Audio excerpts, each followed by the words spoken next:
የመሃል ከተማ መዳረሻ በሆነችው በለቡ መብራት በማራኪ ኮሪደር ልማት ደምቆ በሚገኘው በዲኤምሲ ሪል ስቴት ውብ መንደራችን ላይ ለዲኤምሲ ሪል ስቴት የመጨረሻ የሆነውን ብሎክ እነሆ እያለ ከባለ 1 መኝታ እስከ ባለ 3 መኝታ ቤቶችን ቀድመው ለሚመጡ ለ20 ደንበኞች ብቻ በ30% ልዩ ቅናሽ ከ8% ቅድመ ክፍያ ጀምሮ ከ60% የባንክ ብድር አማራጭ ጋር እንዲሁም በዝቅተኛ የወለል አማራጭ ለተከታታይ 15 ቀናት ብቻ እየሸጥን እንገኛለን። ፈጥነው ይመዝገቡና ከነዚህ ውስን ሰዎች አንዱ ይሁኑ።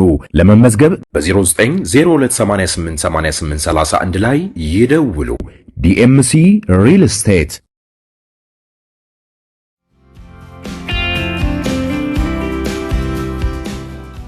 ጤና ይስጥልን ክቡራን ተመልካቾቻችን፣ ሲሳይ አጌና ከሉዓላዊ ሚዲያ ሰኞ ግንቦት 11 2017 ዓመተ ምህረት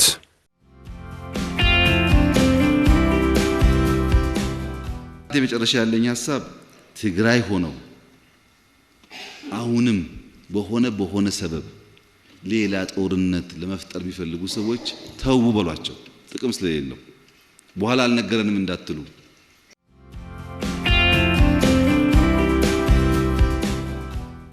ዝንጀሮ የሚሞተው በወጣትነቱ የዘለለውን ገደል በእርጅናው ጊዜ ለመዝለል ሲሞክር ነው። ሀገረኛ ብሂል ይሉና እማማ የዛሬ 50 ዓመት አድርገውት ይሆናል፣ ዛሬ ግን አርጅተዋል ይላል። እንግዲህ 50 ዓመትና ህወሓት ያው 50ኛ ዓመት ላይ ስለሆነ ብዬ ነው።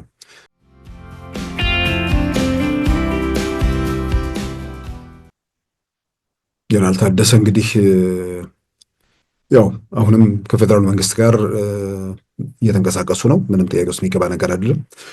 በፌደራል መንግስት ነው ኃላፊነቱን የወሰዱት። ትላንትም ጅማ ከተማ ነበሩ። መንግስት የሆነ የግምገማ መድረክ ነበር፣ እሱ ላይ ተገኝተዋል። ከዛ ደግሞ ምናልባትም ዛሬ ባህር ዳር ይገባሉ።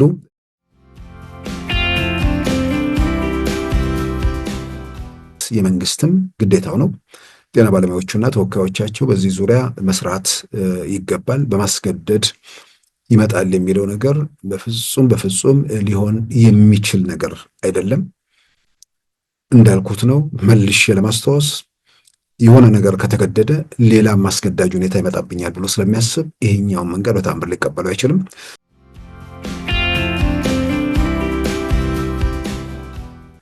በዛሬው ዝግጅታችን በእነዚህና በሌሎች ወቅታዊ ጉዳዮች ላይ ትኩረት አድርገናል። አሁን ወደ ዕለቱ ዜናም እናመራለን። በአማራ ክልል ከሐምሌ 2015 ጀምሮ የቀጠለው ግጭት በህዝቡ ላይ ከፍተኛ ስቃይና ሰቆቃ ያስከተለ ቢሆንም አሁን ሰላምን ለማረጋገጥ የተሰሩ ስራዎች ውጤታማ መሆናቸውን በክልሉ በሚካሄድ የህዝብ መድረኮች ላይ እየተገለጸ ይገኛል። የሀገር ሽማግሌዎችና ሃይማኖት አባቶችን በጨመሩ መድረኮች የተገኘውን አንጻራዊ ሰላም ዘላቂ ለማድረግ በሚቻልበት ሁኔታ ላይ ውይይቶች ቀጥለዋል ተብለዋል። በርካታ ታጣቂዎችም የሰላምን መንገድ በመከተል በድርድር እየተመለሱ መሆናቸው ተሰምቷል። ሰሞኑን በአማራ ክልል በሚካሄዱ የህዝብ መድረኮችም የፋኖ እንቅስቃሴ እየተዳከመና እየተበተነ መገኘቱን የመከላከያ ባለስልጣናት ገልጸዋል። የምስራቅ እዝ አዛዥ ሌተና ጀነራል መሐመድ ሰማም ከደቡብ ጎንደርና ከሁሉም የጎጃም ዞኖች ከተውጣጡ ወታደራዊና የጸጥታ አመራሮች እንዲሁም የህዝብ አስተዳዳሪዎች ጋር ባደረጉት ውይይት በፋኖ ታጣቂዎች ላይ የተወሰደው እርምጃ ቡድኑን ያሽመደመደ በመሆኑም ህዝቡ ከምንጊዜውም በላይ ያለ ስጋት ሰላማዊ ኑሮም መምራት የሚችልበት ሁኔታ መፈጠሩን ገልጸዋል። የሀገር መከላከያ ሚዲያም ሌተና ጀነራል መሐመድ ተሰማን ጠቅሶ እንደዘገበው የፋኖች የውጊያ አደረጃጀት ፈርሷል። እንቅስቃሴውም የህዝቡን ድጋፍ በከፍተኛ ደረጃ ማጣቱን የገለጹት ሌተና ጀነራል መሐመድ ተሰማም የቡድኑ መሪዎችም ህይወታቸውን ለማትረፍ በየበረሃውና በጎረቤት ሀገራት ድንበር በመደበቅ ላይ መሆናቸውን ገልጸዋል። የኢትዮጵያ የሀገር መከላከያ ሰራዊት ባካሄደው ስልታዊ ዘመቻም የፋኖ ኃይሎች ከኢትዮጵያ ታሪካዊ ጠላቶች ጋር ለመፍጠር ያሰቡትን ትብብር ማምከን ተችሏል ብለዋል ሌተና ጀነራል መሐመድ ተሰማም። የቀረውን ኃይል ለመጥረግ ዘመቻውን ይቀጥላል ማለታቸውም ተመልክቷል።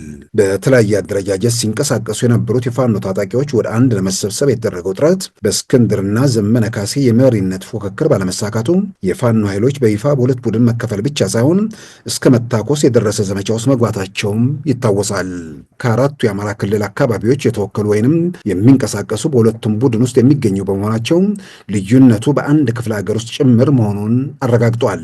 በእስክንድርና ነጋ ወገን ያለው አራቱን የአማራ ክልል ክፍለ ሀገሮች የጨመረው ስብስብ መሪ መምረጥ የቻለ ቢሆንም በሌላኛው ወገን የጋራ መሪ መምረጥ ሳይቻል ቆይቷል። በቅርቡ መሪ ለመምረጥ ያደረጉት ስብሰባ ዘመነ ካሴ መሪ እንዲሆን በሚፈልጉ የጎጃም ፋኖችና ጀነራል ተፈራ መሪ እንዲሆኑ በሚሹት የሶስቱ የአማራ ክፍለ ሀገር ተወላጆች መካከል ስምምነት ላይ መድረስ ባለመቻሉ መሪ መምረጥ ሳይችሉ ቀርተዋል። ሆኖም 13 አባላት ያሉበት የጋራ አመራር መምረጣቸውን የገለጹ ቢሆንም የጋራ አመራር ምርጫው ስብሰባው ያለ ውጤት ተበተነ በሚል በደጋፊው ላይ የሚደርሰውን ስብራት ለመከላከል እንደሆነ የሚገልጹት ምንጮች እንደተጠበቀውም የጋራ አመራሩ መግለጫ በሰጡ ማግስት ሕይወት አልባ መሆኑን አረጋግጠዋል።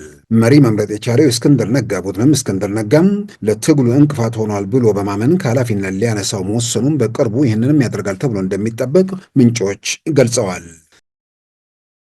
የህዝባዊ ወያኔ ሓርነት ትግራይ ህወሓት ህጋዊነት መሰረዙን እንዲሁም የአቶ ጌታቸው ረዳን መግለጫ ተከትሎም ከትግራይ ተከታታይ መግለጫዎች በመውጣት ላይ ይገኛሉ።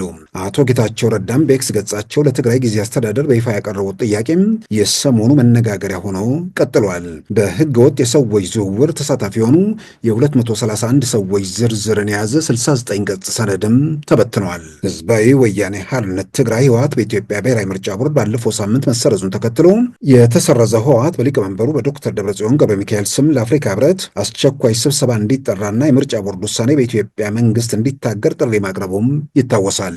የጠቅላይ ሚኒስትሩ የምስራቅ አፍሪካ አማካሪና የቀድሞ የትግራይ ጊዜ አስተዳደር ፕሬዝዳንት አቶ ጌታቸው ረዳም በትግራይ ውስጥ ያለውን ህገወጥ የወርቅ ዘርፋ፣ የጦርነት ፍላጎትና በቀድሞ ጦርነት ወቅት ተሰሩ ያሏቸውን ወንጀሎች መዘርዘራቸውን ተከትሎ የትግራይ ክልል ጸጥታ ቢሮ ባወጣው መግለጫ በትግራይ ህዝብ ትግል ውስጥ ብዙ ውሸታሞችና ካዲዎች የታዩ ቢሆንም የጌታቸውን ያህል አልታየም በማለት የቀድሞውን የክልሉ ፕሬዝዳንት ከሃዲ በማለት ወቅሷል።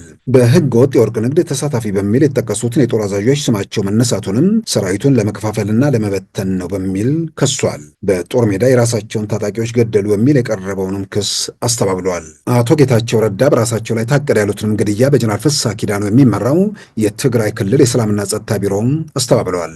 አሁንም ትግራይ ቢመጡ እንኳን ጥበቃ እንደሚያደርግላቸውም አስታውቋል።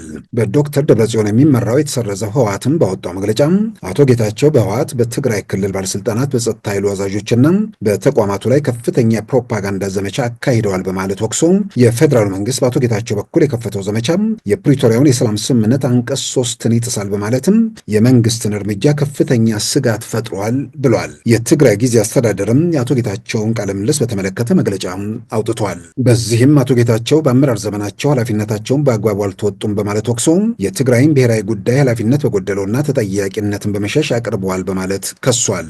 አቶ ጌታቸው ረዳ በህገ ወጥ የወርቅ ዘረፋ እንዲሁም በህገ ወጥ የሰዎች ዝውውር ላይ ሰጡትን መግለጫ የትግራይ ክልል የጸጥታ ቢሮ ባስተባበለ ማግስት የጊዜ አስተዳደሩ ባወጣው መግለጫ የህግና የሞራል ተጠያቂነት በሌለበት አሳሳች የሆነ መግለጫ ሰጥቷል ብለዋል። የትግራይን ትግል ለመከፋፈልና መስዋዕትነቱን ለማንኳሰስ ተንቀሳቅሷል በማለትም ወንጅሎ ሙስናን ጨምሮ ያሉ ችግሮችን በህግ አግባብ እንጂ በሚዲያ ፕሮፓጋንዳ መገለጽ አልነበረበትም ብለዋል። አቅጣጫቸውን በሰዓቱ መሪዎች ትግራይ ተመልሳ ወደ አደገኛ ምዕራፍ ውስጥ መግባት የለባትም፣ ህዝቡ በህግ በሞራልና ተጠያቂነት ያለበት አመራር ይገባዋል ብለዋል። በህገ ወጥ የሰዎች ዝውውር በሙስናና በተለያዩ ወንጀሎች ዙሪያ ያደረገውን ጥናት በማህበራዊ ሚዲያ በማሰራጨት አጥኚዎቹን ጭምር ለአደጋ አጋልጠዋል በማለት የትግራይ ጊዜ አስተዳደር አቶ ጌታቸው ረዳን ከሷል። አቶ ጌታቸው ረዳ በበኩላቸው ትናንት በኤክስ ገጻቸው ባወጡ ጽሁፍ በህገ ወጥ የሰዎች ዝውውር ዙሪያ ተሳታፊ የሆኑ ግለሰቦችን በተመለከተ ምላሽ እንዲሰጡ ጊዜ አስተዳደሩን ጠይቀዋል። በእርግጥ ስለ ተጠያቂነት የሚያሳስባቸው ከሆነ ይህንን ጥያቄ በድፍረት መልሶ ሲሉ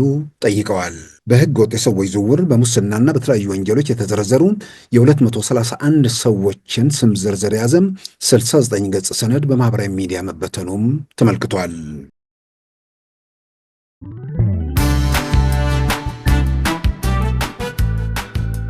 ሉዓላዊ ሚዲያን ይደግፉ። ስራዎቻችንን ለብዙ እንድናደርስ ሰብስክራይብ፣ ሼር፣ ላይክ በማድረግ ሉዓላዊ ሚዲያን ያጠናክሩ። እውነትን እንዘግባለን፣ ኢትዮጵያዊነትን እናቀነቅናለን። መድረኩ ግን ለሁሉም አመለካከት ክፍት መሆኑን እናረጋግጣለን። ሉዓላዊ ሚዲያ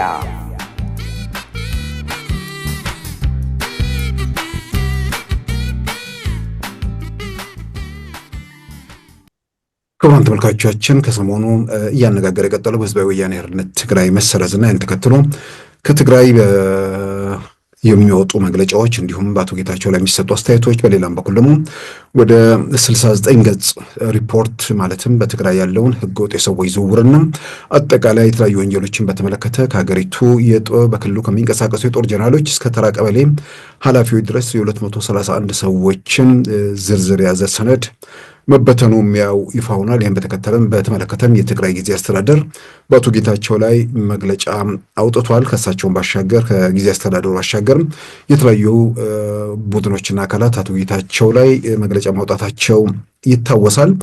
ህዝባዊ ወያኔ ሓርነት ግንባር ከተሰረዘ እንግዲህ 1 ሳምንት እያስቆጠረ ነው።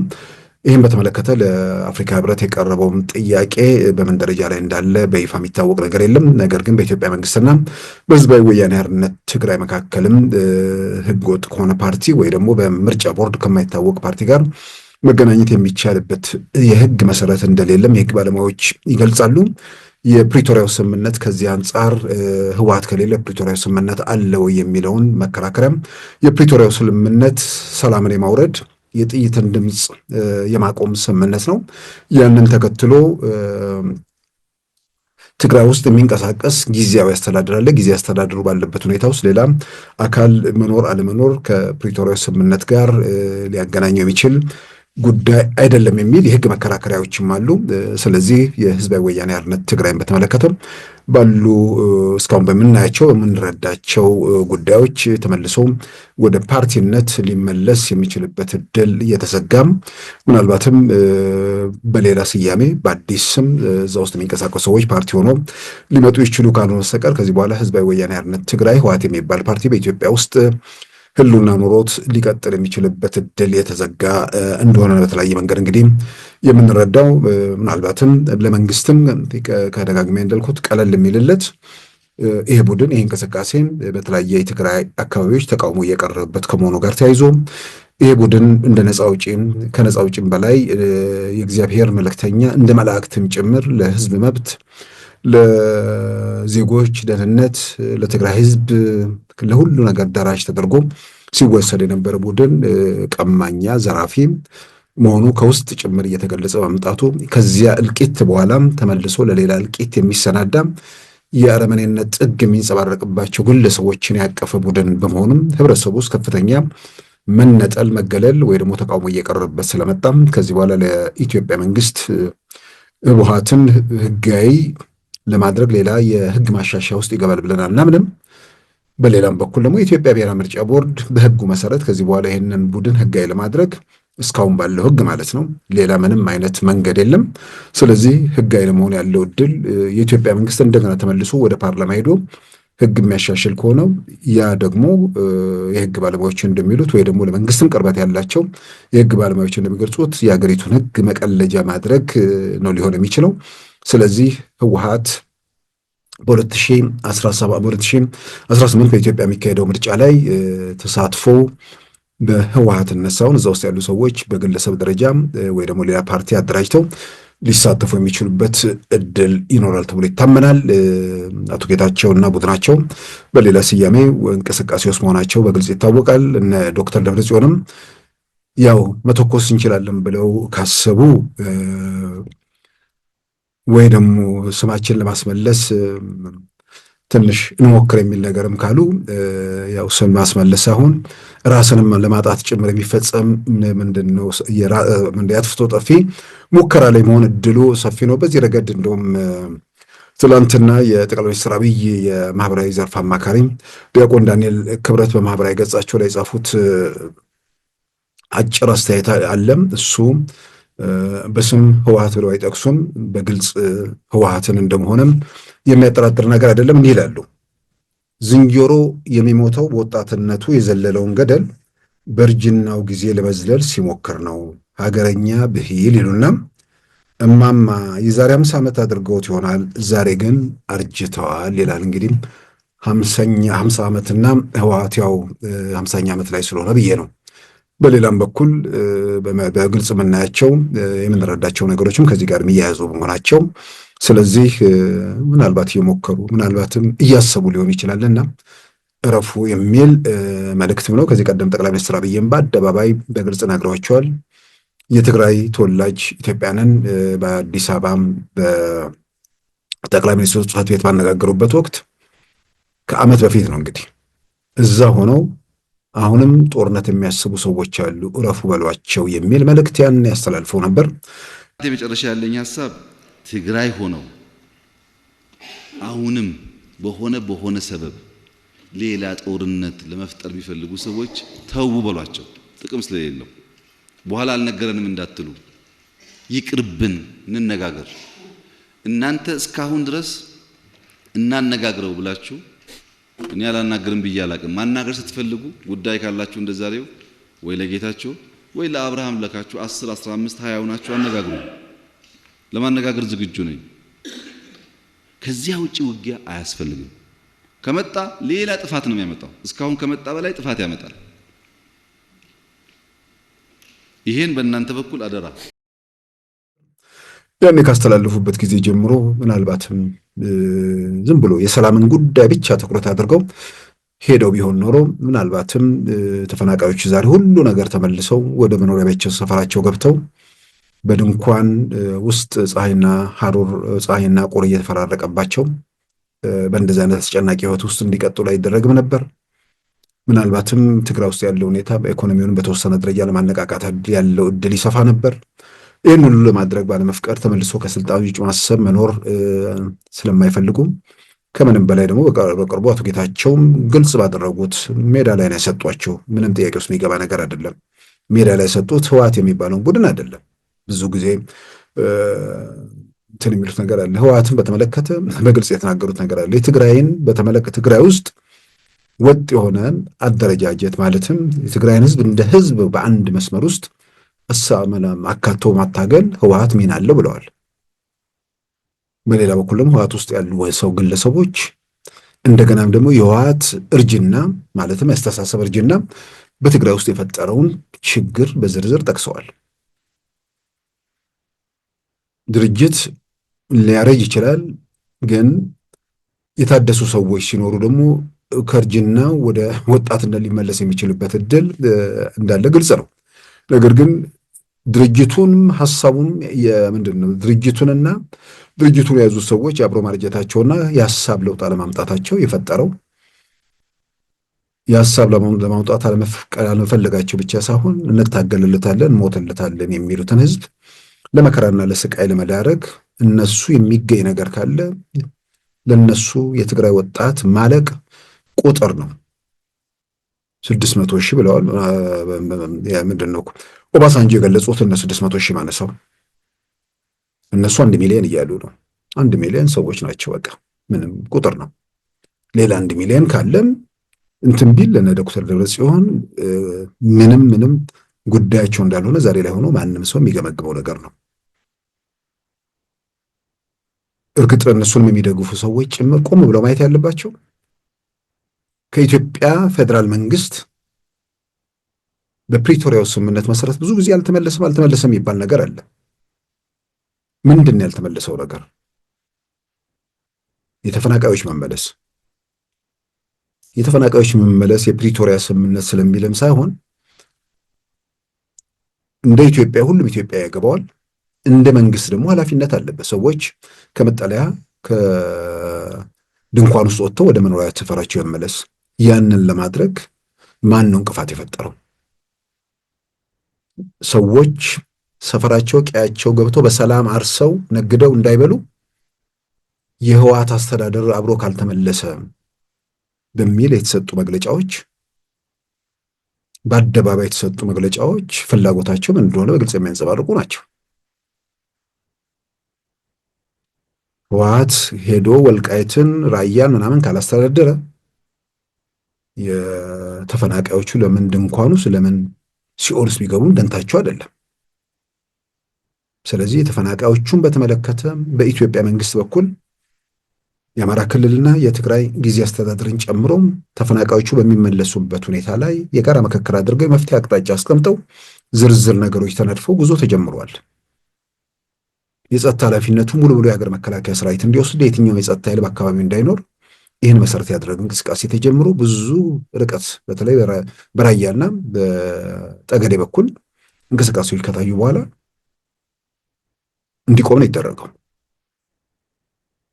ዲዲአር ፕሮግራምንም 7000 አካባቢ ሲደርስ እንዲቆም ነው ያደረጉት። አሁን እንደገና መልሶ ቀጥሏል። የፕሪቶሪያ ስምምነት ሌላ እንግዲህ በንግግር መፍትሄ ማግኘት ያለባቸው ምናልባትም አሁን የምርጫውን ጊዜ እየደረሰ ሲሆን በዛው አጠቃላይ ምላሽ የሚያገኝ በፌዴራል መንግስት ውስጥ በምናምን ውስጥ መሳተፍ የሚቻልበት ሁኔታ ማለትም በፓርላማ እና በፌዴሬሽን ምክር ቤት ያሉ ሚናዎችን የተመለከቱ ጉዳዮች ናቸው። ከዛ ውጭ ግን በፌዴራል መንግስት ውስጥ ህወሓት የሚባል ስያሜ ካልሆነ በስተቀር በትልልቅ ኃላፊነት ላይ አሉ። ያው በብሔር ፖለቲካ ውስጥ የተጠመዱ ሰዎች የኛ ብሔር የሚሉት የእነሱን አስተሳሰብ ጭምር የተሸከመ ሰው ከሆነ ብቻ ስለሆነ ከዛ አንጻር የሚያነሱት ነገር ካልሆነ በተለያየ መንገድ በርካታም በህወሓት ውስጥ ያለፉ የህወሓት አባላት የነበሩ በአገሪቱ የደህንነት መስሪያ ቤት፣ በአገሪቱ የመከላከያ ተቋም፣ የካቢኔ ውስጥ በተለያዩ ቦታዎች አሉ። እንደ ቡድን ደግሞ የሚሰጡ ውክልናም ካለ እንግዲህ ከምርጫው በኋላ ተያይዞ የሚታይ ነገር ነው እና ህዝባዊ ወያነ ሓርነት ትግራይ ባለፈው ሳምንት ከተሰረዘ በኋላ ኢትዮጵያ ፖለቲካ ውስጥ እንግዲህ ከዛ በኋላ አቶ ጌታቸውን በተመለከተ የሚወጡ መግለጫዎች በተደጋጋሚ እያየን ነው። መፍትሄ ፍለጋ ውስጥ ያሉ ሰዎች መሆናቸውን የሚጠቁም ነገር የለም። በተከታታይ የወጡትን መግለጫዎች ስናይ በተወሰነ ደረጃ ለምሳሌ አቶ ጌታቸው ከህገ ወጥ የሰዎች ዝውውር ጋር ተያይዞ ባነሱት በተለያየ መንገድም በዘረዘሯቸው ወንጀሎች እንደገናም ደግሞ አሁን ይፋ ሆነ የተባለውን 69 ገጽ ሪፖርት የትግራይ ጊዜያዊ አስተዳደር አቶ ጌታቸው ናቸው ያሰራጩት የሚል ወቀሳ አቅርቧል። እዛ ላይ የተጠናውን ጥናት አጥኚዎቹንም ለአደጋ በሚያጋልጥ ሁኔታ ነው ይሄ ነገር የተበተነው። እሱን መሰረት አድርጎ በህግ ተጠያቂነትን ማረጋገጥ ሲገባ ሰነዱን በአደባባይ መበተን ስልጣን ላይ በነበሩበት ወቅት ከመፈጸም ይልቅ አሁን ስልጣን ከለቀቁ በኋላ ሰነዱን በአደባባይ መበተን በሚል ወቀሳ ነው ያቀረበው። እርሳቸው ደግሞ በማህበራዊ ገጻቸው በሰጡት መልስ አቶ ጌታቸው ማለት ነው ስልጣን ላይ በነበሩበት ወቅት ይህን ነገር ለመፈጸም እንዳልቻሉና እንቅፋት እንደገጠማቸው አመልክተዋል። ሰነዱ 231 ሰዎች በህገ ወጥ የሰዎች ዝውውር፣ በሙስና፣ በተለያዩ ወንጀሎች ከጀነራሎቹ እስከ ቀበሌ ሊቀመንበር ያሉ 231 ሰዎች ዝርዝር የያዘ ነው። ሌላ ምንም እንትን ከሌለበት ሰነዱ ላይ የጊዜያዊ አስተዳደሩ ከሚለው ማለት አሁን ያለው ጀነራል ታደሰ ጊዜያዊ አስተዳደር በሰጠው መግለጫ እሱን ይዞ በህግ ተጠያቂ ማድረግ ሲገባ፣ በሌላም በኩል ሰነዱን ያጠኑ ሰዎችን ለአደጋ የሚያጋለጥ ነገር የሚል ነገር ከመጣ ሰነዱ ትክክለኛ ሰነድ ስለሆነ በዛ መሰረት ተጠያቂነትን ማረጋገጥ ነው እና አቶ ጌታቸው አልቻልኩም አሉ። ጀነራል ታደሰ ይህን ማድረግ ነው። ይህን ለማድረግ እንዳለ መዋቅሩ የሚፈርስ ነገር ከሆነ ደግሞ ምናልባት ድጋፍ መጠየቅ የሚያስፈልግበት ነገር ካለ፣ በሌላም በኩል ሌሎች አማራጮችም ካሉ ጉዳዩን ማየት ነው። ስለዚህ ይሄ ቡድን በምንድን ነው በህገወጥ የሰዎች ዝውውር የህገወጥ የሰዎች ዝውውር ብቻ አይደለም የሰውነት አካላትንም እንትን በማለት ማለትም ኩላሊት ምናምን እንዲህ አይነት ዝውውር ሁሉ የሚደረግበት እንደሆነ ነው እንግዲህ በተለያየ መንገድ እየተገለጸ ያለው። የመጨረሻ የውንብድና ጥግ እየተፈጸመ ያለበት ክልል ሆኗል ማለት ነው። ስለዚህ ህግና ስርዓት እዛ አካባቢ ላይ እንዲመለስ ሁሉም ሰው መንቀሳቀስና መስራት ነው ያለበት። ጀነራል ታደሰ እንግዲህ ያው አሁንም ከፌደራል መንግስት ጋር እየተንቀሳቀሱ ነው። ምንም ጥያቄ ውስጥ የሚገባ ነገር አይደለም። በፌደራል መንግስት ነው ኃላፊነቱን የወሰዱት። ትላንትም ጅማ ከተማ ነበሩ። መንግስት የሆነ የግምገማ መድረክ ነበር። እሱ ላይ ተገኝተዋል። ከዛ ደግሞ ምናልባትም ዛሬ ባህር ዳር ይገባሉ። በአጠቃላይ በተፈናቃዮች ጉዳይ ላይም ይመክራሉ የሚል ነገር ተነሷል። የሚያበረታታ የሚደገፍ ነገር ነው። የአማራ ክልል የስራ ኃላፊዎችም ወደ መቀሌ ሄደው በጉዳዩ ላይ መነጋገር እና ሰላምን ማረጋገጥ ነው። በህብረተሰቡ መካከል ችግር የለም። በምንም ተአምር የትኛውም ህብረተሰብ የትኛውንም ወገን ሊጨቁን ወይ ደግሞ እንትን ሊል የሚችልበት ምንም አይነት መንገድና እንትን የለም። ስለዚህ የፖለቲካ መሪዎች ችግር ነው። እየተፈጠሩ ያሉ ልዩነቶችም ከፖለቲካ መሪዎች ጋር የተያያዙ ጉዳዮች ስለሆኑ ይህን ነገር ለማርገብ ከመር የቲፒኤልኤፍ ሰዎች አሁን ሌላው ጋር ችግር ብዙ አይታይም። በሰላም በንግግር የአማራ ክልል እኔ ካላስተዳደርኩት የሚል እስካሁን የሰጠው መግለጫ በዛ ነገር የፈጠረው ችግር የለም። አስተዳደሩን ከሁሉም ገለልተኛ የሆነ አካል ከራሳቸው ከህብረተሰቡ ውስጥ የተመረጠ ያስተዳድር የሚለው ነገር ላይ በአማራ ክልል በኩል ተቃውሞ የለም። ተቃውሞ እየቀረበ ያለው በትግራይ በኩል ነው፣ በህወሓት ሰዎች። አሁን የሆነ ቦታ ላይ ደግሞ አንድ ሰው የታሪክ ባለሙያ ነኝ የሚሉ በየትኛውም አጋጣሚና ሁኔታ በታሪክም በህገ መንግስትም የሚል ህገ መንግስት ማለት ቲፒኤልኤፍ ነው የጻፈው ህገ መንግስት የሚል መከራከሪያ ሊመጣ ይችላል እንዴ? ምንድን ነው እንደዚህ የአማራ ክልል ሆኖ አያውቅም እንደዚህ የሚል መከራከሪያ ዛሬ ላይ የከሌ ሆኖ አያውቅም የከሌ ሆኖ ያውቃል የሚለው ብዙ የሚጠቅም ነገር አይመስለኝም። የሆነ በጥንት ዘመን ከመጽሐፍ ገጾች ላይ ምናምን የተነበበ ነገር ሳይሆን ወደኋላ መለስ ሲባል የሚታይ ታሪክ ነው። ወሎ ውስጥ ጎንደር ውስጥ የነበሩ ቦታዎች ናቸው አሁን ትግራይ ክልል ሆነው እዚህ ሁኔታ ውስጥ የተገባው። ያንን ደግሞ ህወሓቶች ከመምጣታቸው በፊት እናቱ አብርሃም ያየና አቶ ገብረመድህን አርአያ በይፋ 1982 ላይ ካርታ እያሳዩ በኢትዮጵያ ቴሌቪዥን ላይ ህወሓት እነዚህን ቦታዎች ወስዷቸዋል ብሎ በይፋ ተናግረዋል። እና ዛሬ ላይ ሆኖ ቦታዎቹ ላይ ያሉ ሰዎች እንዴት በሰላም ይኖሩ የሚለው ነገር ነው ለነሱ ወሳኙ። የሰፈሩ የአካባቢው የቀዩ ባለቤት እነሱ ናቸው። ከርቀት ያሉ ሰዎች የፖለቲካ ጉዳይ ማስፈጸሚያ መሆን የለባቸውም። ስለዚህ እዛ በሰላም ከድንኳን ከምናምን ወጥተው ከወንድሞቻቸው ጋር መኖር የሚቻልበት ሁኔታ ላይ እሱ ላይ መስራት ነው እንጂ አሁን ታሪክ ምናምን እየተባለ ሁልጊዜ ታሪክ አንተም የሚሰማህን ወይ ደግሞ ለአንተ የሚስማማውን ነገር ወይ ደግሞ ትውልዱ የሚያውቀው ነገር የለም የሆነ እንደማይታወቅ የፈረንጅ መጽሐፍ ገጽ እየገለጡ ወይ በሌላ መንገድ የሚደረጉ ነገሮች ብዙ ፋይዳ ያላቸው ነገር አይመስለኝም። በአንድ ሀገር ውስጥ የአስተዳደር አካባቢዎች ናቸው። በአስተዳደር አካባቢዎች ውስጥ ከቋንቋ ከምናምን ጋር ተያይዞ የማይችሉት የሚችሉት ምናምን የሚባል የሆነ እንደዛ ልዩነት እንዳይፈጠር መፍትሄ አቅጣጫዎችን ሁለቱንም ቋንቋዎች የስራ ቋንቋ ጭምር አድርጎ መውጫ ነገር ዘላቂ መፍትሄ ማበጀት ከሁሉም የሚጠበቅ ነገር ነው። ስለዚህ ትግራይ ውስጥ ያለውን ነገር በተመለከተም የአቶ ጌታቸው በድፍረት የሰጧቸው መግለጫዎች አሉ። እንግዲህ ከራስ ከቆመበት አንገል ሰዎች በተለያየ መንገድ ነገሮችን ሊገመግሙ ይችላሉ። ትናንት በለዋ ላይ የቀጥታ ስርጭት ላይ የተነሳ ነገር አለ። ወልቃይትን ራያን በተመለከተ እንዲሁም ጦርነቱን መጀመር በተመለከተ አቶ ጌታቸው ምንም አላሉም። ሚስጥር ከሆነ ይህንን መገለጽ ያለባቸው ወይ ደግሞ አቋም ከሆነ ይህን ማንጸባረቅ አለባቸው ብለው እንደዛ የሚያምኑ ሰዎች አሉ። በሌላ በኩል ደግሞ ሚስጥራችንን ዘረገፈ የሚሉ ሰዎች አሉ። በመጀመሪያ በወልቃይት በጦርነት መጀመር አለመጀመር በእነዛ ጉዳዮች ላይ እንደ ቡድን በጋራ የሚከተሏቸው ጉዳዮች አሉ።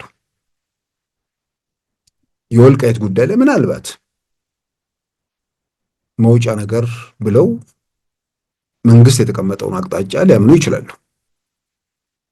ምናልባትም ደግሞ በፍጹም ወልቃይት ወደ ትግራይ ካልተካለለ የሚል አቋም አሁንም ሊኖራቸው ይችላል። አንድ ሰው ተመልሰን ጦርነት ውስጥ መግባት የለብንም፣ የትግራይ ህዝብ እንደገና መከራ መጋለጥ የለበትም፣ መከራ ለመከራ በማጋለጥ ረገድ እነዚህ ችግሮች አሉ፣ ለመፍትሄ እንንቀሳቀስ የሚል ጥሪ ሲያቀርብ ሁሉንም እኔ የሚስማማኝን ወይ ደግሞ እኔ የምመኘውን ነገር ያደርግልኛል ብሎ መጠበቅም የዋህነት ነው። ሁሉም ሰው መጠበቅ ያለበት የሁሉንም እምነት በጉልበት ማለትም እምነቱን ሰዎች ይሄን ካልሆነልኝ ይሄን አደርጋለሁ የሚል በኃይል ጉዳይን ለማስፈጸም እስካልተሄደ ድረስ በንግግር በውይይት ችግሮችን ልዩነቶችን ለመፍታት እስከተጣረ ድረስ የፈለገ ወገን የፈለገውን ማመን አለኝ በሚለው መረጃ ላይ ተመርኩዞ የራሱ ድምዳሜ ላይ ሊደርስ ይችላል። ስለዚህ በሁሉም ነገር መስማማት አያስፈልግም። አለመስማማትን ግን በጠመንጃ ሳይሆን በንግግር መፍታቱ እሱ ነው ለሁላችንም የሚበጀው። ከዛ ውጭ የትግራይን ሚስጥር የሚል ደግሞ በቲፔልፎች ወገን የሚወጣ ነገር አለ። የትግራይ ሚስጥር ምንድን ነው? የጸጥታ ኃላፊዎቹ በሰጡት መግለጫ ላይ ያስቀመጡት በጦርነቱ ወቅት 90 ኪሎ ሜትር ርቀት ላይ ሆነው እያዘዙ ከጦር ሜዳ ሸሽ ብለው ይገድሉ ነበር አንዳንዶች ብለው ስምታ ምንድነው የብዙሃኑን ጦር አዛዦች በጣም በበጎ አንስተው የአንዳንዶቹን ተግባር በዚህ መልክ ጠቅሰዋል። ትክክል ያልሆነ ነገር ብለው ይሄንን የጸጥታ ቢሮ በወጣው መግለጫ ጀነራል ፍስሐ ኪዳኑ ይባላሉ። እኚህ ሰው የዛሬ 10 ዓመት እንደዚህ አካባቢ አንድ ለሳውዝ አፍሪካ ኤምባሲ ያከራዩት ቤት ነበራቸውና እሱም እንደደረሰ አላውቅም። ስለሱ ተጠይቀው ያኔ $6,000 ነበር። እንግዲህ ያኔ ነው የምለው የዛሬ 10 ዓመት አካባቢና $6,000 የሚከራይ ቤት ከየት አመጡ? ደሞዙ ስንት ነው ተብለው በኢሳን ላይ ተጠይቀው ነበርና ለዛ ምንም መንግስትን የሰጠኝ የሚል ነገር ድፍን ያለ ነገር መልስ ነበር የሰጡትና ምናልባት አሁን ያ ቤት ስንት ሺህ እንደሚከራይ አላውቅምና ያኔ ነው እንግዲህ ከ10 ምናምን ዓመት በፊት። ዛሬ ደግሞ ከወርቅ ዘራፊዎቹ ጋር መሆናቸውን አቶ ጌታቸው አልገለጹም። ያኔ ግን በዛ ደረጃ ያለው ቤት ያው የጦርነቱ ጊዜ ተወርሷል ብዬ አምናለሁ። የሰላም ስምምነቱ ሲፈረም ደግሞ እንደተመለሰላቸው ይገመታል። ምናልባት ስላልተመለሰላቸው የሆነው እኚህ ሰውዬ በጣም ወደ ጫፍ እየሄዱ ያሉት የሚልም ነገር ምናልባት የሚነሳ ይመስለኛል። ምናልባት ግን በጦርነቱ ወቅት የተወሰደ ከሆነም ያው የሰላም ስምምነቱ ሲረጋገጥ የሁሉም ተመልሷል እያምናል መመለስም ይገባዋል። በሌላ መንገድ በሙስና በወንጀል የሚጠየቅ ኃይል ካለ ከዛ በኋላ መጠየቅ ነው ያለበት እንጂ ከጦርነቱ ጋር ተያይዞ ሀብት ንብረታቸው የታገደ ሰዎች የሰላም ስምምነቱ ሁሉንም ነገር የሚመልስ ስለሆነ በዛ መሰረት እንደተመለሰ አምናለሁ። እኚህ ሰው ያወጡት መግለጫ ላይ በእሳቸው የሚመራው የጸጥታ ቢሮ ከርቀት 90 ኪሎ ሜትር ላይ ሆነው እያዘዙ ለሚሸሽ ከአቅም በላይ ሆኖባቸው የሚሸሹ ወታደሮችን ታጣቂዎችን ማለት ነው ቲፒኤልፎችን ይገድሉ ነበር የሚለውን ነገር በተመለከተ የተባለው የጦር አዛዦቹ እንዳሉ አይደለም። አንዳንዶች ምናልባትም አንድ ሰው መሰለኝ የሚጠቅሱት እንደዛ ነው የተባለው። ነገር ግን እኚህ ሰው በሚመሩት ጸጥታ ቢሮ ወጣ መግለጫ የትግራይ ህዝብ እንዲህ አይነት ታሪክ የለውም። የትግራይ ህዝብ መች አሉ እሳቸው አቶ ጌታቸው? የትግራይ ህዝብ በትግሉ የሚያውቀው እንኳን የራሱን ወገን ሌሎችንም በጦር ሜዳ ከማረከ ተንከባክቦ መሸኘት ነው እንጂ እንዲህ አይነት ታሪክ የለውም። አንደኛ የትግራይ ህዝብ አልተባለም። ሁለተኛ ከጦር መስመር ነው ከግንባር መስመር ላይ እየተሰበረ ግንባሩ የጦሩ ግንባሩ መስመር እየተሰበረ ሲሄድ አደጋ ወደኛም ይመጣል የሚል ነገር ላይ የገባው ሰው ያን ማድረግና ከምርኮኛ ጋር ምን እንደሚያገናኘው አላውቅም። በሌላ በኩል እኚሁ ሰው ባወጡት ማለትም በእሳቸው ቢሮ በወጣው መግለጫ ላይ የትግራይ ህዝብ ብዙ ከሃዲዎችን አይቷል፣ እንደ ጌታቸው ረዳ አይነት ከሃዲ ግን እስከዛሬ አልተመዘገበም ነው የሚለው።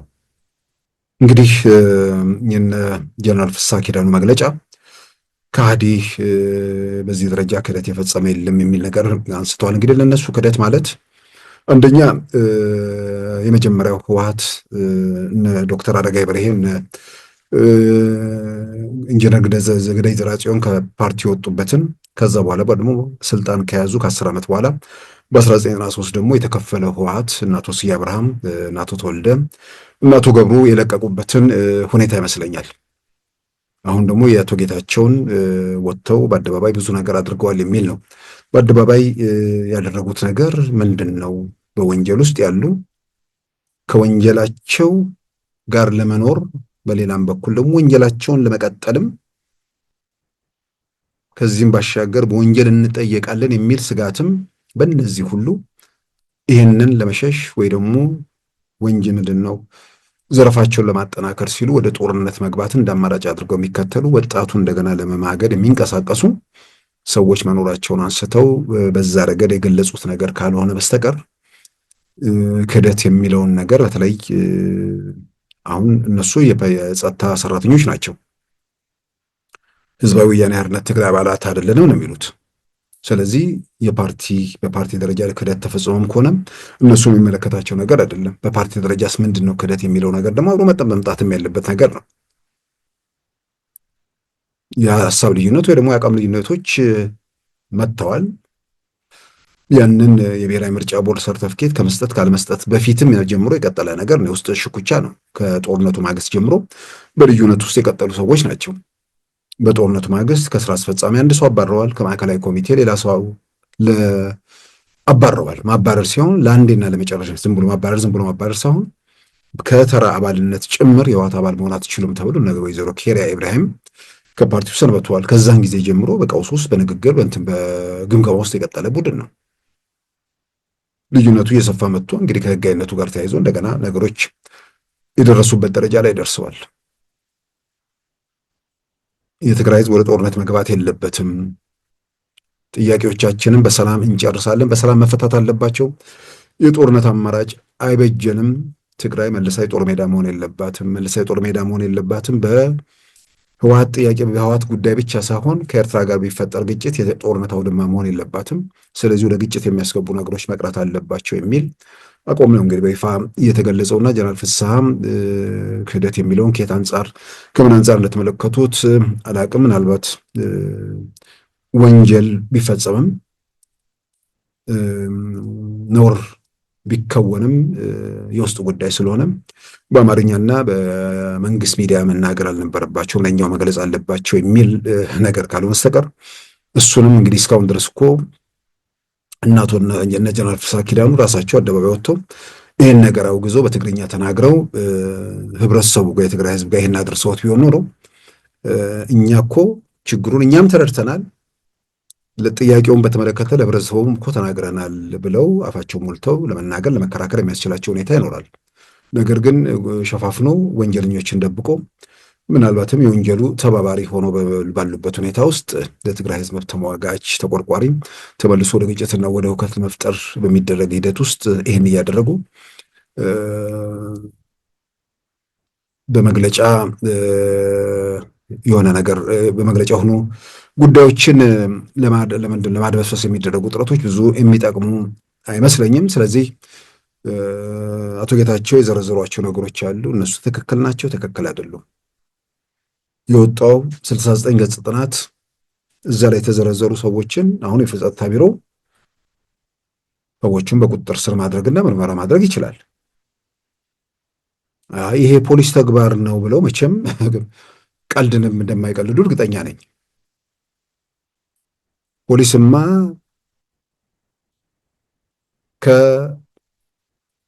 ከህግ ውጭ የሚንቀሳቀስ የተባለ አንድ የዶክተር ደብረጽዮን ቡድን ደጋፊ የሆነን ግለሰብ በቁጥጥር ስር ውሎ ምርመራ ሲያደርግ እኮ ፖሊሶችን አዋክበው ግለሰቡን በአፋጣኝ እንዲለቁ መደረጉን ፖሊስ ባወጣው መግለጫ ላይ በግልጽ አስቀምጧል።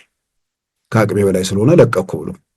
ስለዚህ እንኳን በጀነራል ደረጃ ያሉትን ሰዎች የወርቅ ቁፋር ወንድ በወርቅ ንግድ እና በሰው ንግድ የደለቡ ሰዎችን ቀርቶ አንድ ተራ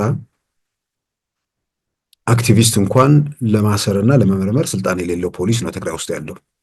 ስለዚህ የጸጥታ ቢሮ ምናልባትም ካልተሳሳትኩ የጸጥታ ቢሮ ደግሞ ሁሉንም ነገር ፖሊስንም የሚጨምር ይመስለኛል እሱን የሚቆጣጠር ስለሆነ አቶ ጌታቸው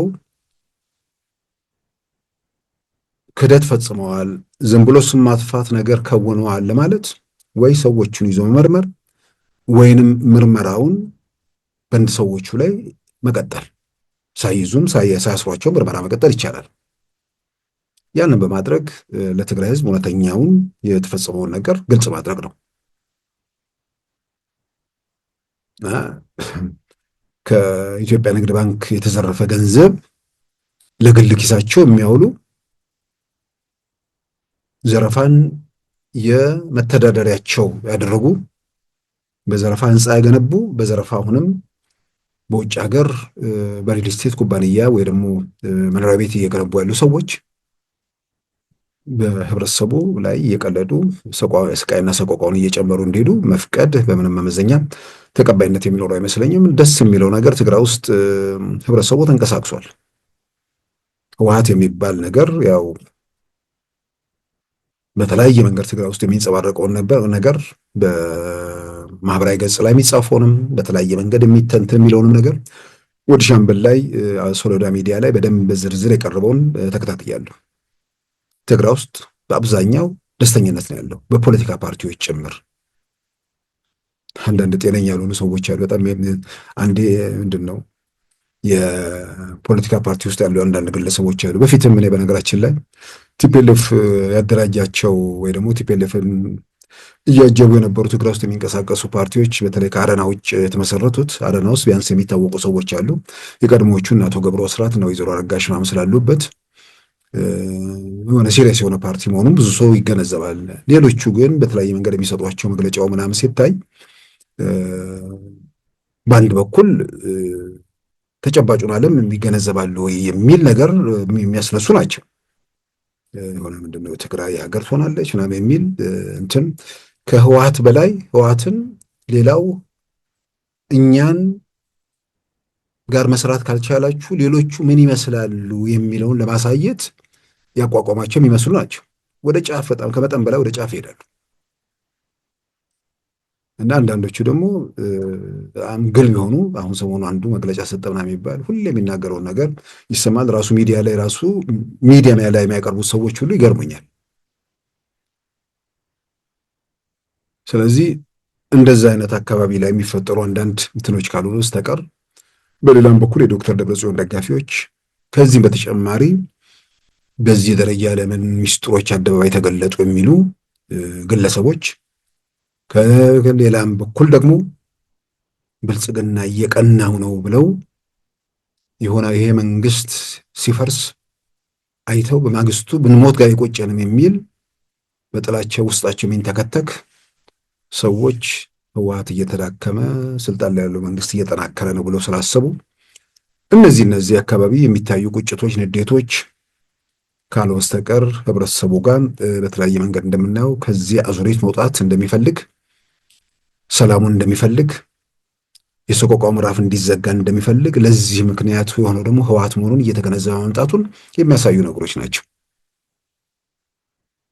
ይህ በግልጽ በተለያየ መንገድ የምናየው የምንረዳው እውነታ ነው። በራያ አካባቢ የተካሄዱ ሰልፎች ያረጋግጡት ያንን ነው። ዶክተር ደብረጽዮን እንደ ልማዳቸው የራያ ህዝብ ጓጉቶ እየጠበቀን ነው፣ ሌላው ጋር የደረሰው ነገር ራያ ጋር አልደረሰ። ምክንያቱም ሌላውን በጉልበት ቢሮ ማህተም እየነጠቁ ተቆጣጥረው መሄድ ያልቻሉት ወደ ደቡብ ወደ ራያ አካባቢ ስለሆነ ከማይጨው ጀምሮ እስከ ማይጨውን ምናምንም ከዛም በላይ ይመስለኛል ወደዛ መሄድ ስላልቻሉ አሁን አወዛጋቢው ራያ እንትን ወልቃይት ምንድን ነው አላማጣን ጭምር ነው የሚያነሱት። እንደዛ እያሰዋሉበት ሁኔታ ውስጥ በአላማጣም በማይጨውም አካባቢ ከፍተኛ የተቃውሞ ሰልፍ ነው በነ ዶክተር ደብረጽዮን ላይ የተደረገው። የዞኑ አስተዳዳሪ ሀፍቱ ኪሮስ የተባሉት ከአሁን በኋላ ህወሓት በሚመድብልን መስለኔ አንመራም፣ ራሳችን በራሳችን ማስተዳደር ጀምረናል በሚል መድረኩ ላይ ንግግር ማድረጋቸውም ይፋ ሆኗል። አሁን ነፃነትን እያጣጣመ ያለ ማህበረሰብ ተመልሶ የሆነ ፖለቲካ ቡድን ጥገኛ ያውም ደግሞ ኋላ ቀር ከሆነ በሆነ ወደፊት ማየት ተስኖት ሁልጊዜም ወደኋላ በሚመለከት ቡድን ቁጥጥር ስር ይገባል ተብሎ የሚታመንበት ሁኔታ አለ። ብዙ ነገሮች ከእጅ ወጥተዋል። እስካሁን በኢትዮጵያ ትግራይ ውስጥ እየታየ ባለው ነገር ከማንም በላይ እንደ ትግራይ ተጠቃሚ ያለ አይመስለኝም። ነፃነቱን ባለፉት ግርግር ጊዜያት ማለትም ከፕሪቶሪያ ስምምነት በኋላ የውስጣቸው ሽኩቻ ቢኖርም የተፈጠረው ጊዜ አስተዳደር ጊዜ ትግራይ ውስጥ ነፃነት መጥቷል። ሰዎች ሀሳባቸውን በአደባባይ በነፃነት የሚገልጹበት የመሪዎቹን ጭምር እንደልባቸው የሚወርፉበት እድልና አጋጣሚ ተፈጥሮ በማህበራዊ መድረኮቹ ላይ በስፋት በቲክቶክ ላይ ታዳጊዎቹም ወጣቶችም የሚሉትን ነገር ሲተላለፍ ነበር። አሁን የመጣው የዶክተር ደብረጽዮን ቡድን ይህን ለማፈን ነው የሚሞክረው። ይሄንን ከዚህ በኋላ ወጣቱ ማንም የሚፈቅደው ነገር አይደለም። ጊዜያዊ አስተዳደሩ ውስጥ ያላቸው ሚናን ከዚህ በኋላ ምን ይሆናል? የፕሪቶሪያ ስምምነት ፈራሚ ስለሆንን 51 በመቶ ይገባናል በሚል ምክትል ፕሬዝዳንትነቱን ጨምሮ የያዙት ቦታ አለ። አሁን ያንን ይዘው ይቀጥላሉ ወይንስ ህወሓት ስለተሰረዘም በቀጣይ የሚደረግ ማስተካከያ ይኖራል ወይ? ዝም ብዬ ስገምተው መንግስት እዛ ውስጥ መግባት የሚፈልግ አይመስለኝም። ጊዜያዊ አስተዳደሩ ስራውን በአግባቡ መስራት እስከቻለና ሰዎቹ ወደ ማደናቀፍ እስካልሄዱ ድረስ ምክትል ፕሬዝዳንቱ የህወሓት ምክትል ሊቀመንበር ናቸው። እሳቸውን ጨምሮ እስከሚቀጥለው ምርጫ ሊቀጥሉ ይችላሉ ብዬ አምናለሁ። በረብሻው የሚቀጥል ነገር ካለ ረብሻው የሚቀጥል ነገር ካለ ጊዜያዊ አስተዳደሩ የህወሓት ቢያንስ ምክትል ሊቀመንበር በሚባል ደረጃ በአመራር ላይ ያሉትን እንዲያስወግድ ሊገደድ የሚችልበት ሁኔታ ይኖራል። ምናልባት ከምሁራን ወይ ደግሞ ከሌላ አካል ምክትል ፕሬዝዳንት እንዲመርጥ ሊገደድ የሚችልበት ሁኔታ አለ። ነገር ግን ዝም ብለው ከረብሻ ታቅበው የሚቀጥሉ ከሆነ ያው ህወሓት ህጋዊ ባይሆንም ሰዎቹ በህግ ፊት ሰው ስለሆኑና ህጋዊ ሰውነታቸውን ስላላጡ በትግራይ ጊዜያዊ አስተዳደር ውስጥ አትሳተፉ የሚል ነገር ሊኖር ይችላል ብዬ አላምንም።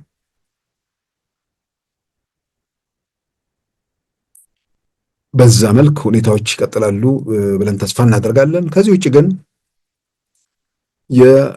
ለአፍሪካ ህብረት የተጻፈው ደብዳቤን በተመለከተ የአፍሪካ ህብረት በጉዳዩ ላይ ስብሰባ እንዲጠራ ነው እንግዲህ ዶክተር ደብረጽዮን የጠየቁት። ስብሰባ ይጠራል ወይስ ጉዳዩን በተመለከተ እነሱ ያቀረቡትን ጉዳይ በተመለከተ ሂደቶችን ስለሚያውቅ ስለሚመረምር ሂደቶችን ተከትሎ በሌላም በኩል የኢትዮጵያ መንግስት የኢትዮጵያ መንግስት በጉዳዩ ላይ ማብራሪያ ጠይቆ ወደ ፓነሉን ለመጥራት የሚያስገድድ ነገር የለም ብሎ ካመነ በደብዳቤ የሚያሳውቃቸው ነገር ሊኖር ይችላል። ያለዛም ደግሞ ምናልባትም ስብሰባው ተጠርቶ የህብረቱ ማለትም ዋናዎቹ ሸምጋዮቹና የሚመለከታቸው አካላት በሰላም ስምምነቱ ዙሪያ ያላቸውን ግልጽ አቋም የሚያንጸባርቁበት መድረክ ሊሆን ይችላል። እስካሁን ባለው ሁኔታ ግን ከሁኔታው ችግሩ ፓርቲው ህጋዊነቱን ስላጣም በህጋዊነት ለመንቀሳቀስ ያለበት እድል ስለተዘጋ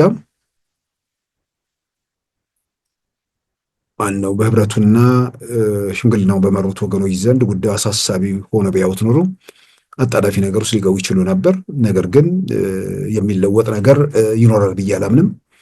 ስለዚህ ምናልባት በደብዳቤ የህብረቱ በይበልጥም ደግሞ የሸምጋዮቹን አቋም ህብረቱ በደብዳቤ ሊያሳውቃቸው ይችላል። ወይ ደግሞ ምናልባትም በመሃል በይፋ ባልተገለጸ መንገድ ስብሰባውም ተጠርቶ ሊሆን ይችላል። እንግዲህ በሂደት ሁኔታዎች ወዴት ያመራሉ የሚለውን የምናየው ነገር ነው። ግን ህወሓት ተመልሶ ህጋዊ ሊሆን የሚችልበት እድል እየተዘጋና ያበቃለት ነው የሚመስለው። ከዚህ ውጭ ግን እነ ዶክተር ደብረጽዮን ባወጡት መግለጫ ላይ የሚጠቅሷቸው ነገሮች አሉ። የፕሪቶሪያውን ስምምነት ለራሱ ለአፍሪካ ህብረት አያይዤ ማለት ሰው ለምንድን ነው ለአፍሪካ ህብረት በጻፉት ደብዳቤ ላይ የፕሪቶሪያው ስምምነት የኢትዮጵያ መንግስት እየጣሰ መሆኑን ነው የገለጹት። የአደገኛ ሁኔታ ጋብዟል። በምርጫ ቦርድ ሳይሆን ጉዳያችን መፈታት የነበረ ፖለቲካ ጉዳይ ነው። የኢትዮጵያ መንግስት ግን ጉዳዩን ያስተዳደራዊ ጉዳይ አድርጎ ወደ ምርጫ ቦርድ መራው። ምርጫ ቦርድ አገደን። ስለዚህ እግዱን የኢትዮጵያ መንግስት ተፈጻሚ እንዳይሆን እንዲያደርግ ግፊት አድርጉበትና ፓነሉ ይጠራል የሚለው እዛ ላይ ግን የኢትዮጵያ መንግስትን ከሚከሱበት ነገሮች አንዱ የፕሪቶሪያውን የሰላም ስምምነት በመጣስ አቶ ጌታቸውን በጻፉት ደብዳቤ ላይ ሳይሆን በወጡት መግለጫ የሚያነሱት በወጡት መግለጫ ላይ የሚያነሱት አቶ ጌታቸውን በመቃወም በወጡት መግለጫ ላይ የትግራይ ተቋማትን፣ የፖለቲካ መሪዎችን፣ ባለስልጣናትን፣ ጀነራሎችን በጠቅላላ በእነዚህ ላይ ሁሉ መንግስት የኢትዮጵያ መንግስት የምስራቅ አፍሪካ አማካሪውን አቶ ጌታቸውን በመጠቀም ፕሮፓጋንዳ እየሰራ ነው የሚል ነገር ነው። አቶ ጌታቸው ከህወሓት ወኪልነት አሁን ወደ መንግስት ወኪልነት አሸጋግሯቸው መግለጫው ላይ በዛ መልክ ገልጿል። እዛ ላይ የፕሪቶሪያው ስምምነት አንቀጽ 3 ላይ ከአላስፈላጊ ከቃላት ትንኮሳዎች መታቀብ አስፈላጊ መሆናቸውን የሚያነሳበትን አንቀጽ ይጠቅሳል ህወሓት። በሌላ በኩል ለአፍሪካ ህብረት በጻፈው ደብዳቤ ላይ በተሰርዥ ያለውና ይሄን ነገር እልባት ስጡት በሚለው ደብዳቤ ላይ የፕሪቶሪያ ስምምነት እየተጣሰ ነው ብሎ በገለጸበት ደብዳቤ ላይ መንደርደሪያው የ2 ዓመት የዘር ማጥፋት ጦርነት በተካሄደበት ወቅት የሚል ነው። ከዚህ በላይ የፕሪቶሪያውን የሰላም ስምምነት አንቀጽ 3 የሚጠስ ነገር አለ? ይሄንን ያነበቡ የህብረቱ ተወካዮችም ይሁኑ የሽምግልናውን ሂደት የመሩ ሰዎች እነዚህ ሰዎች ምን እያደረጉ እንደሆነ አቋማቸው ወይ ደግሞ የሰላም ስምምነቱ ምን ያህል እየተተናኮሉ እንደሆነ ከደብዳቤው ጭምር መረዳት የሚችሉበት ሁኔታ ነው ያለው። ስለዚህ ቲፒኤልኤፎች የሚጠቅሷቸውን ነገሮች ማለት የፕሪቶሪያውን ስምምነት ተጥሷል ብለው በጻፉት ደብዳቤ ላይ የፕሪቶሪያውን ስምምነት ጥሰው ነው ደብዳቤውን የጀመሩትና በዚህ ደረጃ የሚያደርጉትን አንዳንድ የሚያውቁም አይመስለኝም። ስለዚህ የሚያደርጉትን እንዲያውቁ ህወሓት ከሚባለው ነገር ውስጥ ወጥተው በራሳቸው ተማምነው የሞተብህ ምናምን ያለብህ የሚባል ነገርን እሱን ትተው የተሻለ ሀሳብ ለትግራይ የሚጠቅም ራዕይ ያለኝ ከዛም ባሻገር በኢትዮጵያ ፖለቲካ ውስጥ ምናልባትም በኢትዮጵያ ፖለቲካ ስልጣን ላይ ተመልሼ ስልጣን ቢይዝ ተቀባይነት ላገኝ የሚችልበት የፖለቲካ መስመርና አደረጃጀት አቅም አለኝ ብሎ በዛ ደረጃ ራስን ለማዘጋጀት መንቀሳቀስ ነው። በህግ የታገዱበት ግለሰቦችን ነው ብለው የታገደው ፓርቲው ነው። ዶክተር ደብረጽዮን በየትኛውም ፓርቲ ውስጥ አባል መሪም መሆን ይችላሉ። ወይዘሮ ፈትለወርቅም ሌሎቹም አዲስ ፓርቲ መመስረትና በዛ መንገድ መንቀሳቀስ የሚከለክላቸው ነገር የለም። በህወሓት ላይ ተመርኩዞ በህወሓት ታኮ ህልውናን ለማረጋገጥ የሚደረግ ነገር ካልሆነም ስለዚህ የአፍሪካ ህብረት ስብሰባውን ይጠራል አይጠራም፣ በደብዳቤ ምላሽ ይሰጣል አይሰጥም፣ በቀጣዮቹ ጊዜያት ይበልጥ ግልጽ የሚሆን ይመስለኛል። ግን እንደምናየው እንደምንረዳው ህወሓት ከዚህ በኋላ እንደ ህጋዊ ፓርቲ ሆኖ ለመንቀሳቀስ ያለው እድል ያበቃም እየተደመደመ ይመስላል። ከዚሁ ጋር በተያያዘ እንግዲህ የሰሞኑ ትልቁ መነጋገሪያ የሐኪሞች ጉዳይ ነው። በጥቅል የጤና ባለሙያዎች ጉዳይ ወደ 12 ነጥቦችን መሰረት አድርገው ጥያቄ ማንሳታቸው በይፋ ተገልጿል። ጥያቄ ማንሳታቸው ትክክል አይደለም የሚል ቤትም ወገን እስካሁን ድረስ አልሰማሁም። ጥያቄዎች የሚተነሱ ጥያቄዎቹን ለመንጠልጠል የሚሞክሩ በየትኛውም መንገድ ሮጠው ተኩሰው ፎክረው የከሰሩ ሁሉ እዚህኛው ላይ ለመንጠልጠል ያደረጉት ሙከራ እሱ ተገቢ አይደለም የሚል፣ በሌላም በኩል ደግሞ አንዳንድ ይሄንን በተመለከተ የጤና ባለሙያዎቹን ራሳቸው ይሆኑ ወይ ደግሞ በእነሱ ስም የሚሰጥ መግለጫ ይሁን አንዳንድ የሚገለጹ የፖለቲካ መልእክቶች እነዛ የሚፈጥሯቸው ነገሮች ካሉ በስተቀር ጥያቄያቸውን በተመለከተ ጥያቄያችሁን ለምን አነሳችሁ የሚል ራሱ መንግስትም ለጥያቄ ለምን አነሳችሁ የሚል አይመስለኝም። ጥያቄያቸውን በህግ አግባብ ምላሽ ማግኘት በሚችልበት ሁኔታ ላይ መነጋገሩ በጣም አስፈላጊ ነው። ጥያቄዎቹ ሲነሱ ጥያቄዎቹን ለፖለቲካ ዓላማ የፈለጉ ሰዎች እንዳሉ ሁሉ ምናልባትም ለፖለቲካ ዓላማ የሚፈልጉ ሐኪሞቹም ውስጥ ይኖራሉ። ይህንን የሚጠራጠራል ብዬ አላምንም። ምክንያቱም የኢትዮጵያ ፖለቲካ በአካባቢ በመንደር በሰፈር የተበከለ ፖለቲካ ስለሆነ በተለያየ መንገድ የሚተኩሱ የከሰሩ ያልተሳካላቸው የተበተኑ ኃይሎች ደጋፊዎች አሉ። የእነሱም ቁጭት ውስጥ ሊኖሩ ይችላሉ። ምናልባት እነዚህ ሰዎች ዋናውን የሐኪሞቹን የመብት ጥያቄ ለራሳቸው ፍላጎት ወይ ደግሞ ለከሰረው ቡድናቸው እንዲቀናው እንዴት እንደሚቀናው ባላቅም፣ የሞተም የተበተነ ኃይል እንዴት እንደሚቀናው ባላቅም፣ አንዳንድ የዘረኝነት መጥፎ ነው ይቀናዋል ብለው ሊያስቡ ይችላሉ። ተኩሶ ምንድነው ሮኬት ተተኩሶ ያልተገለበጠ መንግስት በየስርቻው በሚርመጠመጥ ኃይል ወይ ደግሞ የአንድ ቀናው በሚመኙ ግለሰቦች ምናምን ፍላጎት ምን ሊፈጠር ይችላል? ይልቁንም ይሄን አላስፈላጊ የማይሆንና የማይጨበጥ ነገር ላይ የሚዳክሩ ሰዎች እውነተኛውን የመብት ጥያቄም እንዲሸፈን እንዲደበዝዝ እያደረጉ ስለሆነ፣ በሌላም በኩል ደግሞ በብዙ መልኩ የከሰሩ ሰዎች በጣም ስለተፈናጠጡበት በሌላ ወገን ጉዳዩን መቶ የፖለቲካ አድርጎ የሚነሳውም ነገር ትክክል አይመስለኝም። ትክክለኛ ጥያቄ ያላቸው ሰዎች አሉ። ነገር ግን ትክክለኛ ጥያቄያቸው ትክክለኛ መልስ እንዲያገኝ ምን መንገድ መከተል አለባቸው የሚለው በጣም ወሳኝ ነው። የስራ ማቆም አድማ በማድረግ መንግስት ጥያቄውን ሊመልስ ይችላል።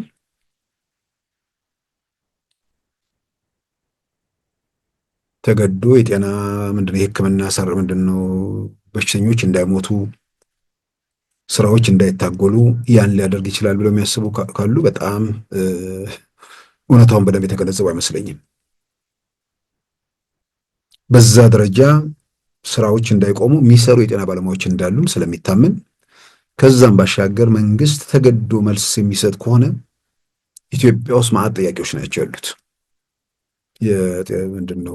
የመምህራን የምናምን እያልን ልንዘረዝር እንችላለን። ሁሉም ተመሳሳይ መንገድ ሊከተል ይችላል።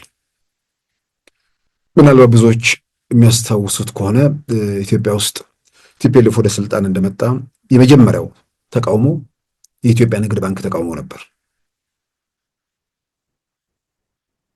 አሁን አንዳንድ የቲፒኤልኤፍ ሰዎች ወይ ደግሞ በዛ ሂደት ውስጥ ያለፉ ሰዎች ያንን ተቃውሞ ባናቆመው ኖሮ መንግስት ሆነን አንቀጥልም ነበር ብሎ ያምናሉ። ወይ ደግሞ በጣም ኃይለኛ መናወጥ ውስጥ እንገባ ነበር፣ ምክንያቱ አጠቃላይ በተለያየ አቅጣጫ እንትኑ ከቁጥር ውጭ ይወጣ ነበር የሚል ነገር አላቸው። ንግድ ባንክ ከፍተኛ ተቃውሞ ነበር። አመራሮቹ ምናምን አስረው ከዛ በኋላ ገቱት።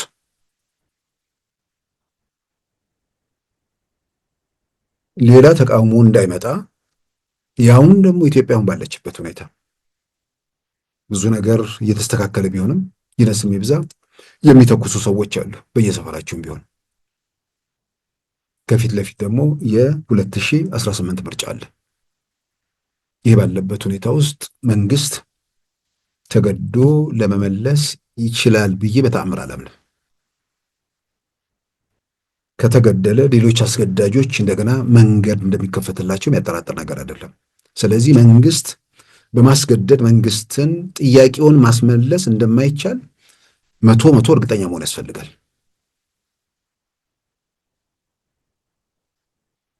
ሌላ ተከታታይ ማስገደጃዎች ይመጣሉ። ያንን ነገር ደግሞ ማስገደጃዎቹ ከምር በመብት ጥያቄ ላይ ብቻ ሳይሆን በፖለቲካ ፍላጎት ጭምር ይመጣሉ ብሎ ስለሚያምን ያንን ማድረግ የሚቻልበት ሁኔታ ስለማይኖር መንግስትን አስገድዶ ምላሽ ለማግኘት የሚደረጉ ሙከራዎች የመንግስት ባለስልጣን መሆን የለባቸውም። አጠቃላይ ነገሩን ሲገመግሙት ሊሆን እንደማይችል መረዳትና መገንዘብ ብዙ የሚያስቸግር አይመስለኝም። ስለዚህ ጥያቄውን በአደባባይ አውጥተውታል። የጥቅማ ጥቅም፣ የደሞዝ እንዲሁም የትምህርትና የስራ እድገትን ጨምሮ 12 ጥያቄዎች መሆናቸውን ተረድተናል። ይህም በተመለከተ ከጤና ሚኒስቴር የስራ ኃላፊዎች ጋር የጤና ባለሙያዎቹ ማህበር ተወካዮች ተነጋግረው ዘላቂ መፍትሄ ለማስጠት መንቀሳቀስ ነው። ኢትዮጵያ ውስጥ በተለይ ብዙ ነገሮችን ጫና እየፈጠረ ያለው የቤት ጉዳይም ስለሆነ ከዛ ጋር የተያዙ ጉዳዮችን አንዳንዶች ክልሎች መልስ እየሰጡ ስለሆነ በሌሎች ክልሎችም ይሄው ተጠናክሮ እንዲቀጥል የጤና ባለሙያዎቹ ተበረታተው ስራቸው መስራት የሚችሉበት ሁኔታ ላይ በምክክር በመግባባት መስራት ነው። ከዛ ውጭ መፍትሄ ማምጣት የሚቻል አይመስለኝም። መግለጫ ፌስቡክ ላይ ምናምን ላይ በሚደረግ ነገር ምን መምጣት ይችላል? አሁን ምናልባት ከአንድ ሳምንት በኋላ ይህ ሁሉ ግርግር ሌላ ነገር ነው፣ ሌላ እንትን ውስጥ ነው የምንገባው። ስለዚህ የጤና ባለሙያዎቹን የመብት ጥያቄ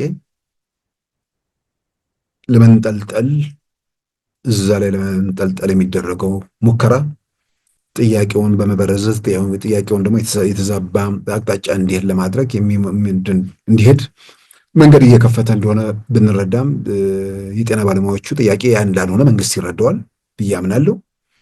እንዳልኩት ደግሞ የተወሰኑ ግለሰቦች እዛ ውስጥ የፖለቲካ ፍላጎት የላቸውም ብሎ ደግሞ ማመን የሚቻል አይመስለኝም። ስለዚህ ጥቂት ግለሰቦች የፖለቲካ ፍላጎት ስላላቸው ሌሎች የከሰሩ ሰዎች ስለተንጠለጠሉበት መንግስት ጥያቄውን ላለመመለስ ምክንያት ሊሆኑ አይችልም።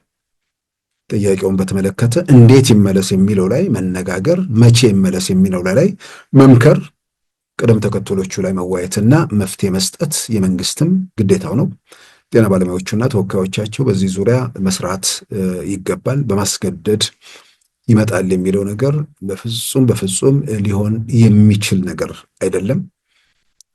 እንዳልኩት ነው። መልሼ ለማስታወስ የሆነ ነገር ከተገደደ ሌላ ማስገዳጅ ሁኔታ ይመጣብኛል ብሎ ስለሚያስብ ይሄኛውን መንገድ በጣም ሊቀበለው አይችልም።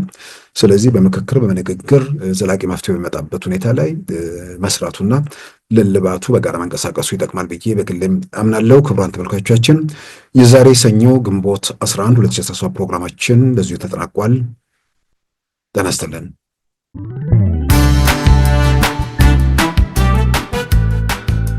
ሉዓላዊ ሚዲያን ይደግፉ። ስራዎቻችንን ለብዙ እንድናደርስ ሰብስክራይብ፣ ሼር፣ ላይክ በማድረግ ሉዓላዊ ሚዲያን ያጠናክሩ። እውነትን እንዘግባለን፣ ኢትዮጵያዊነትን እናቀነቅናለን። መድረኩ ግን ለሁሉም አመለካከት ክፍት መሆኑን እናረጋግጣለን። ሉዓላዊ ሚዲያ